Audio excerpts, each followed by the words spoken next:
الشيخ محمد بن عبد الوهاب ابن سليمان التميمي. بسم الله الرحمن الرحيم. اعلم رحمك الله أنه يجب علينا تعلم 4 مسائل. الأولى العلم. الحمد للہ وکفی وسلام علی عبادہ الذین اصطفی اما بعد. بات چل رہی تھی دعوت کی کہ کبھی قول سے دعوت اور کبھی عمل سے بھی دعوت ہونی چاہیے، اور دعوت کے بہت سارے میدان ہیں اور بہت سارے مجالات ہیں، ان کا خیال رکھنا چاہیے. اور انسان دعوت کا کام کرے تو اس کے اندر ایک بڑی اہم چیز ہے، اخلاص بہت ضروری ہے. اخلاص ہو، دنیا کے مال دولت کے لالچ میں نہیں، کسی کو خوش کرنے کے لیے نہیں، صرف وظیفے اور تنخواہ اور مشاہرے کے اعتبار سے نہیں، بلکہ ان داعی اپنے علم و عمل سے جب فارغ ہو تو دعوت کا کام کرے تو اللہ تعالیٰ کی رضا مقصود ہو، اسلام اخلاص ہو، اللہ رب العالمین کا تقرب ہو، اور اپنی ذمہ داری جو اللہ تعالیٰ نے اس پر ڈالی ہے اس کے ادا کرنے کا جذبہ ہونا چاہیے. اسی لیے نبی علیہ السلام نے رغبت دلانے کے لیے بہت ساری حدیثوں میں بڑی رغبت دی ہے، بتائی ہے، بیان کی ہے کہ جس کو سن کر کے آدمی کے اندر، عالم کے اندر دعوت کا شوق و جذبہ پیدا ہو. جن میں سے 2 حدیثیں ہم پیش کرتے ہیں. نمبر 1 نبی علیہ السلام کی حدیث بڑی مشہور ہے، آپ لوگوں نے سنا ہوگا. اللہ کے رسول نے من دعا الی ھدی کان لہ من الاجر مثل اجور من تبعہ لا ينقص ذلک من اجورہم شیئا.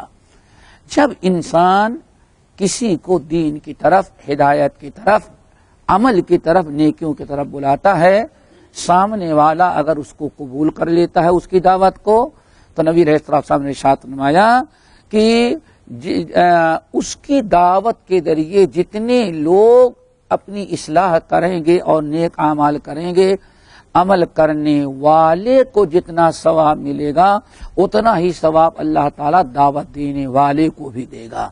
اگر کروڑوں انسان اس کی بتائی ہوئی بات پر عمل کر رہے ہیں تو کروڑوں انسان جب اس کی بات پر عمل کریں گے تو جتنا عمل کرنے والوں کو ثواب ملے گا اللہ اتنا ہی ثواب دعوت دینے والے کے نام اعمال میں لکھ دیں گے، اور کسی کے اجر کو گھٹائیں گے نہیں.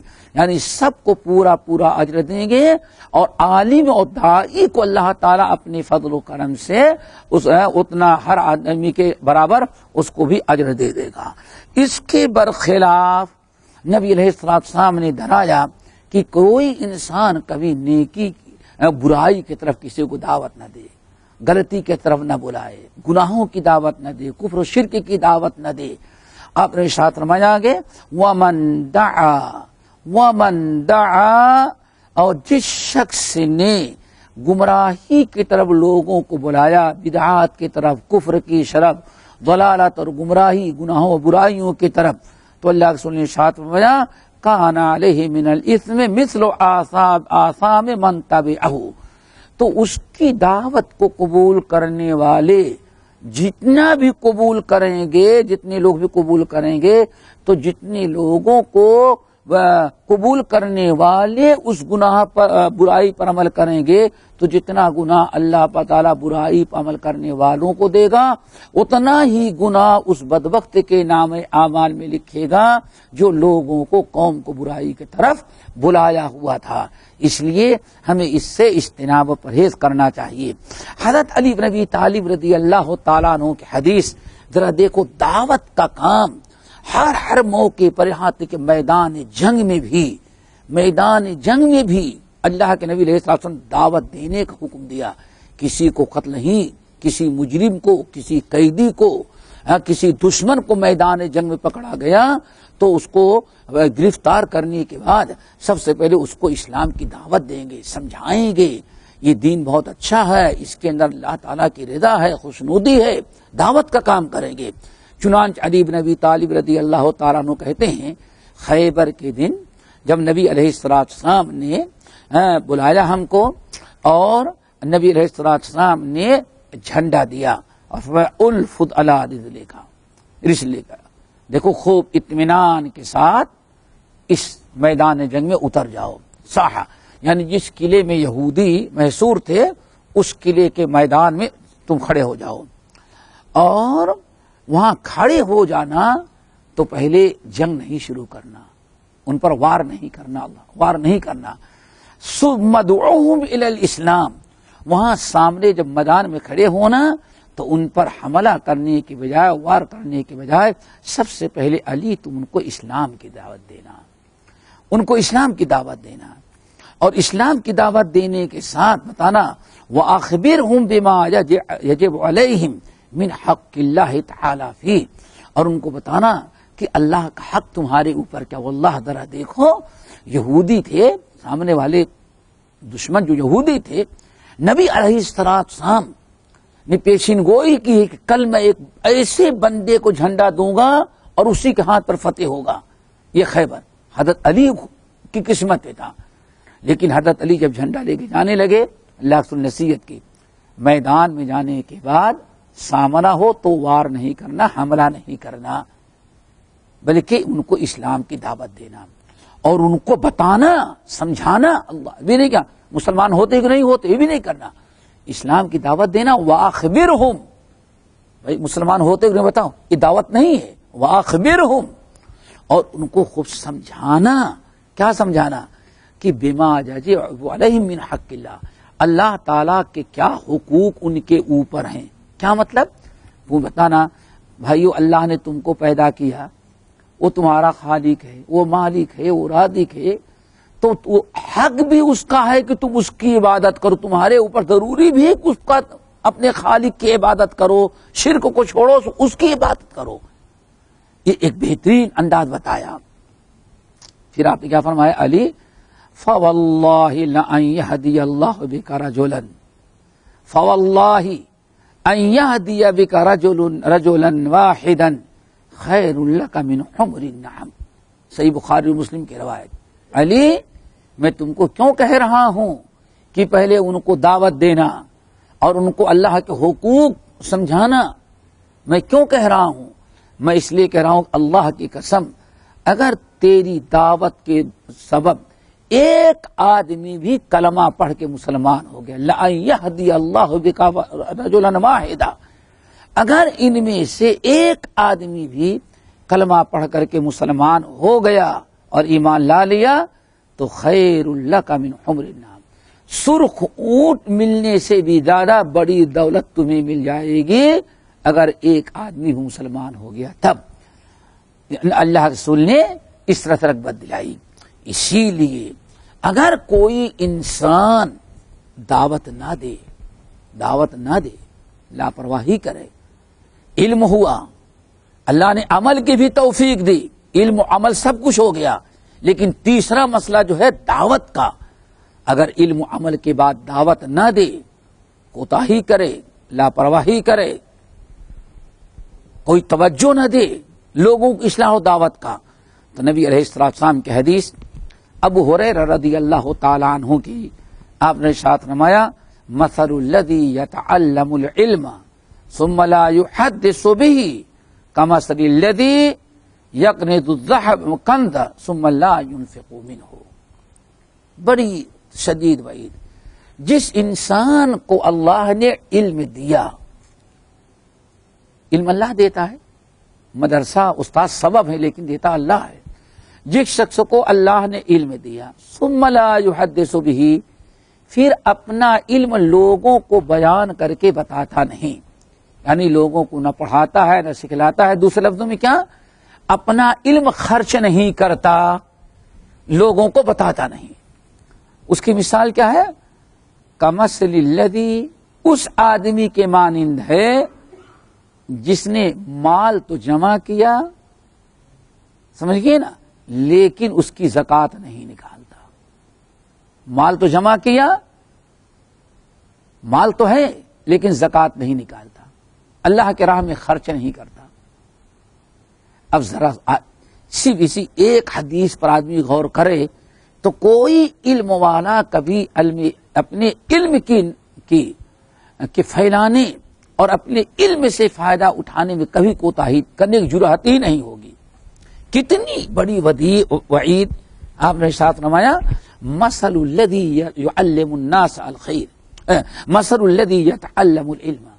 جو انسان علم حاصل کیا، رب نے مہربانی دی کی، اس پر قرآن حدیث کا دروازہ کھولا، علم دیا، عطا کیا، لیکن وہ علم لوگوں کو بتاتا نہیں، لوگوں کو سمجھاتا نہیں، نہ کبھی درس دیتا ہے، نہ کبھی خطبہ دیتا ہے، نہ کبھی پڑھاتا ہے، نہ کبھی کوئی نصیحت کرتا ہے. کتنے لوگ ایسے ہوتے ہیں نوجوانوں کے ساتھ، عوام کے ساتھ بیٹھ کر کے آدھی آدھی رات بات کرتے رہ جاتے ہیں. کبھی ٹیلی فون کیا، کوئی مسئلہ پوچھا تو وہ بھی اس کے پاس ٹائم نہیں. جو انسان جس کو اللہ نے علم دیا پھر بھی اپنے علم سے وہ کسی کو فائدہ نہیں پہنچاتا، علم نہیں دیتا، کسی کو نہیں بیان کرتا، تو اس کی مثال ایسی ہے کہ جیسے کسی کو اللہ نے مال تو دیا لیکن وہ نہ تو زکوٰۃ خیرات نکالتا ہے، نہ زکوٰۃ نکالتا ہے، نہ صدقات اور خیرات کرتا ہے. اپنے مال کا میں اس کے مال میں جو غیروں کا حق ہے ادا نہیں کرتا. اب یہاں اہل علم کہتے ہیں واقعی اگر اس کو تشبیہ اس طرح سے دی جائے، سمجھ جائے کہ ایک انسان اللہ نے اس کو علم دیا لیکن اپنا علم دبا کے بیٹھا ہوا ہے، کوئی توجہ نہیں، ذمہ داری کا احساس نہیں، کسی کو کوئی علم سے فائدہ نہ پہنچایا، تو اس کو وہی عذاب ہوگا جو عذاب اس شخص کا ہوگا جس کو اللہ نے مال تو دیا لیکن زکوٰۃ نہیں نکالتا. کتنی بڑی وعید ہے. آدمی اگر یہ سن لے، یہ سوچے وعید. ایک انسان قرآنی آیات کو ذرا دیکھے، اللہ نے کیا فرمایا؟ الذین یکنزون الذھب والفضة، جس نے سونا اور چاندی جمع کیا، مال و دولت، اور اللہ کے راہ میں خرچ نہیں کیا، فبشرہم بعذاب علیم یوم یحمى علیہا فتقوی بہا جباہہم وجنوبہم وظہورہم ھذا ما کنزتم. کتنی عجیب سی وعید، کتنی بڑی وعید. اس کے سونے چاندی کو نہایت زہریلا اژدہا بنا کر کے اللہ رکھ دے گا. ایک تو یہ ہے حدیث میں، اور وہ پورا اژدہا سانپ اس کے بدن کو لپیٹ کر کے پھر زور سے کاٹے گا، کہے گا انا کنزک، میں تیرا مال ہوں، انا مالک، میں تیرا مال ہوں جس کی تو نے زکوٰۃ نہیں ادا کیا. فتقوی بہا جباہہم وجنوبہم وظہورہم، اور اس کے سونے چاندی کو، اس کے نوٹوں کو گرم کر کے جہنم کی آگ میں چہرے اور پیٹھ کو داغا جائے. یہ عذاب مل رہا ہے. کتنی شدید وعید ہے. وفی اموالہم حق معلوم للسائل والمحروم. مالداروں، تمہیں جو ہم نے مال دیا ہے سب تیرا نہیں ہے، تمہارے اس کے مالداروں کے مال میں غریب کا، مسکینوں کا، محتاجوں کا، فقیروں کا، بیواؤں، حاجت مندوں کا اللہ تعالیٰ نے حق رکھا ہے. جیسے مالداروں کے مال میں غریبوں کا حق ہے، ایسے ہی اللہ تعالیٰ نے جاہلوں کا حق عالم کے اوپر رکھا ہے. اس لیے اس کو ذرا اچھی طرح سے ڈرنا چاہیے. یہ حدیث طبرانی کے ہیں اور صحیح ہے. دوسری حدیث اور اللہ اکبر، ابن احمد بن حنبل حاکم کی روایت، عبداللہ بن عمرو بن العاص رضی اللہ تعالیٰ عنہ کہتے ہیں من کتم علما، جس شخص کو اللہ تعالیٰ نے علم دیا اور اس نے اپنے علم کو چھپا لیا، اس سے پوچھا جاتا ہے، بتایا جاتا ہے، اس سے کہا جاتا ہے چند باتیں ذرا بتا دو، لیکن اس کے پاس ٹائم نہیں، چھپاتا ہے، نہیں میں کچھ نہیں. اللہ اکبر. اللہ رسول فرماتے الجم یوم القیامت الجمہ اللہ یوم القیامت بلجام النار. جس زبان کو اس نے اللہ کے دیے ہوئے علم میں استعمال کر کے لوگوں کو فائدہ نہیں پہنچایا، لوگوں کو اصلاح نہ کی، اللہ رسول فرماتے اسی منہ میں اس کی زبان پر جہنم کی آگ کی لگام لگا دی جائے گی. لگام جانتے ہیں؟ وہ گھوڑے کے منہ میں اللہ بلغ دیا. تو یہ نہایت شدید وعید ہے. اس لیے آدمی کو چاہیے کہ ہمیشہ اپنے علم سے لوگوں کو فائدہ پہنچائے. علم، عمل، پھر اس کے بعد دعوت کا کام کرے تو اپنے علم سے لوگوں کو فائدہ پہنچائے. اور اس کے بہت سارے طریقے ہیں، اس سے مسئلہ پوچھا جائے تو بتائے. کبھی اللہ نعوذ باللہ کبھی خطیب پیچھے رہ گیا ہے، گاؤں میں خطیب پیچھے رہ گیا ہے، نہیں آ سکا بیچارہ، کچھ عذر ہوگا، نہیں بتا سکا. اب اگر کوئی علم والا بیٹھا ہوا ہے مسجد کے لوگ، صاحب آج امام صاحب نے جمعہ پڑھا دیں، بھائی میں نہیں، ان کو آنا چاہیے، میری ذمہ داری نہیں. ایسے بھی ہوتے، میری ذمہ داری نہیں. اللہ اکبر، کتنی بڑی وعید. آپ کی ذمہ داری ہے، اللہ تعالیٰ نے آپ کی ذمہ داری لگائی ہے. نہیں تو یہی وہ لوگ ہیں الجم بلجام النار یوم القیامہ، یا اللہ تعالیٰ کے راہ میں جو خرچ نہیں کرتا اس کی حالت یہ ہوتی ہے. اس لیے علم و عمل کے بعد یہ تیسرا مسئلہ جو ہے اس کی طرف بلانا، دعوت دینا.